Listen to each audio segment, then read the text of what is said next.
दोस्तों, दुनिया भर में अपराधियों को कानूनी तौर पर सजाए मौत देने के अलग अलग तरीके काम में लाए जाते हैं। जैसे चीन में जहर का इंजेक्शन लगाकर अपराधी को मौत के घाट उतारा जाता है, तो सऊदी अरबिया में अपराधी का सर कलम कर दिया जाता है या सूली पर लटका दिया जाता है। तो वहीं यूएई में आम जनता द्वारा पत्थर मार मार कर और अमेरिका में करंट के झटके देकर या गैस चैम्बर में दम घोंटकर अपराधी को चैन की नींद सुला दिया जाता है।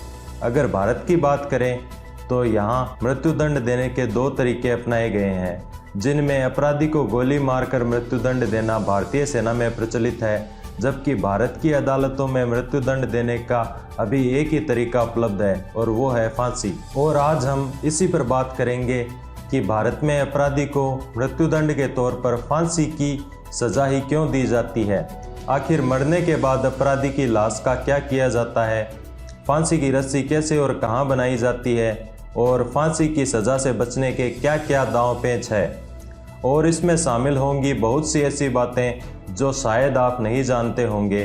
तो चलिए शुरू करते हैं। दोस्तों, भारत के सुप्रीम कोर्ट का मानना है कि फांसी की सज़ा किसी भी व्यक्ति को रेयर से रेयर केस में ही दी जानी चाहिए।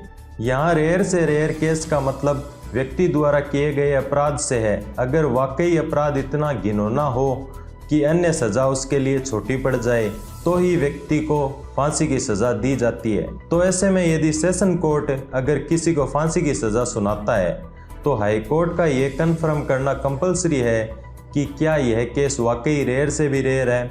अगर हाई कोर्ट केस की फाइल देखकर इसकी पुष्टि कर दे तो सेशन कोर्ट अपराधी को फांसी की सज़ा सुना सकता है। As you know, session court के फैसले को हम हाई कोर्ट में और हाई कोर्ट के फैसले को सुप्रीम कोर्ट में चैलेंज कर सकते हैं। अगर सुप्रीम कोर्ट निचली अदालतों के फैसले पर मुहर लगा दे तो पुनर्विचार याचिका दायर की जा सकती है। अगर फैसला अब भी वही आए तो आप राष्ट्रपति या राज्यपाल को दया याचिका भेज सकते हैं। अगर राष्ट्रपति दया याचिका खारिज कर दे तो अब आपके सारे ऑप्शन खत्म हो जाते हैं।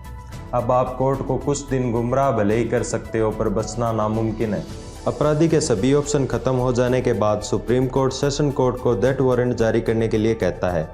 डेथ वारंट जारी होने के बाद अपराधी को किसी ऐसे जेल में शिफ्ट कर दिया जाता है जहां फांसी देने के सारे इंतजाम हो। वहीं दूसरी तरफ बक्सर जेल बिहार को रस्सी बनाने का आदेश मिल जाता है।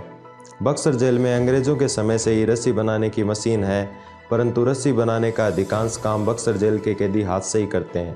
इस रस्सी को बनाने का सूत पंजाब से आता है, जिसका नाम J34 है। इस सूत से 16 फुट की रस्सी तैयार की जाती है। इसे तैयार करने में लगभग 2000 से 2500 तक का खर्च आता है।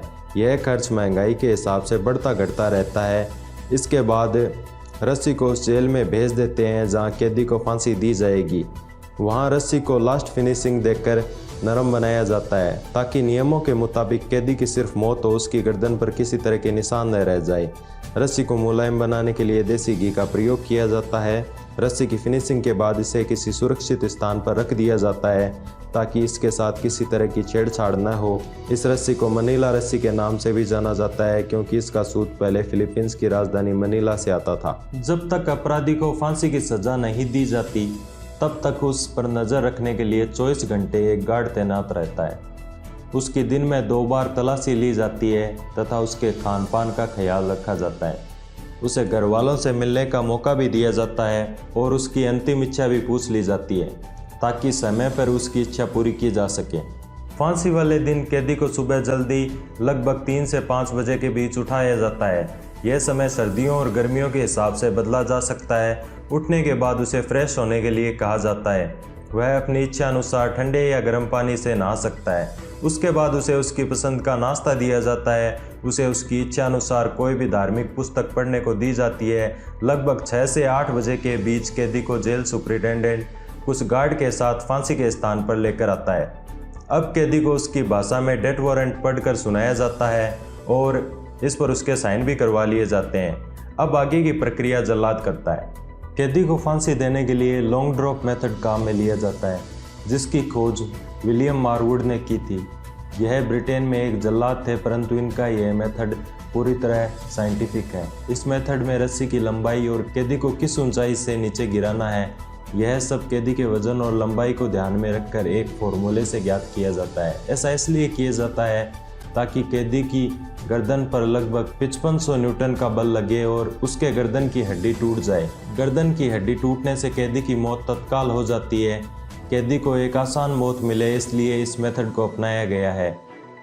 लगभग आधे घंटे तक कैदी की लाश फंदे से झूलती रहती है। बाद में जब मेडिकल ऑफिसर कैदी की मौत की पुष्टि कर दे तो उसे नीचे उतार लिया जाता है और अब मेडिकल ऑफिसर जेल सुपरिटेंडेंट और मजिस्ट्रेट डेथ वारंट पर साइन कर उसे कोर्ट में वापस भेज देते हैं। अब अगर कैदी का परिवार हो तो सब उन्हें सौंप दिया जाता है, अन्यथा कैदी के बताए अनुसार उसका क्रियाक्रम कर दिया जाता है। दोस्तों, कुछ ह्यूमन राइट्स ऑर्गेनाइजेशन का मानना है कि मौत की सजा व्यक्ति के जीने के अधिकार का हनन है। इस कारण वे इसे युक्ति संगत नहीं मानते हैं। इसी कारण यूनाइटेड नेशन ने एक ऐच्छिक प्रस्ताव पारित किया जिसके कारण दुनिया के अधिकांश देशों ने मृत्युदंड को पूरी तरह हटा लिया, तो कुछ ने केवल विशेष परिस्थितियों में ही उपयोग में लाए जाने की हामी भरी।